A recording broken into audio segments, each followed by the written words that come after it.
বিসমিল্লাহির রহমানির রহিম। আমি সর্বস্তরে যারা এই রক্ত দিয়ে এই দেশ স্বাধীন করে গিয়েছেন, প্রতিটি মুক্তিযোদ্ধা, কমান্ডার, বীর সৈনিক, যারা আইন প্রশাসন আছেন, বঙ্গবীর আব্দুল কাদের সিদ্দিকী আছেন, সবাইকে উল্লেখ করে আমি জানাচ্ছি আন্তরিক অভিনন্দন এবং ৩০ লক্ষ শহীদের রক্তের বিনিময় লাখো কোটি সালাম। আসসালামু আলাইকুম। আজকে আমরা দেখতে পেলাম, শুনতে পেলাম যে বীর মুক্তিযোদ্ধার কবরস্থানে আশেপাশে কোনো আগুনের কোনো কিছু নেই, তবু তার সেই কবরকে আগুন দেওয়া হয়েছে।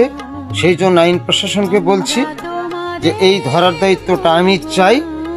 আর আমি চাকরি নেই বাগে না নেই, এই ধরনের আসামি যদি আপনারা ধরতে পারেন, যত টাকার বিনিময়েই এই আসামি যেন মুক্তি না পায়, এই বাংলার মাটিতে সবাইকে প্রমাণ করে আমরা দেখাতে চাই। আপনারা দেখাবেন যে এই একটি কবরস্থানে আগুন দেওয়ার কি শাস্তি, সেটা যেন এই বাংলার প্রতিটি ঘরে ঘরে, এই বিশ্ব সবাই যেন জানতে পারে যে এই রাজাকার, হানাদার, আলবদর, পাকহানার জন্ম এদের কি বিচার হবে। সেই জন্যই প্রতিটি আইন প্রশাসনের কাছে আমি সরকারেরকেও জানাইলাম এবং বঙ্গবীর আব্দুল কাদের সিদ্দিকীকেও জানাইলাম, এদের বিচার কিভাবে করবেন প্রতিটি মানুষ যেন দেখতে পারে। এই বলে বিদায় নিয়েছি।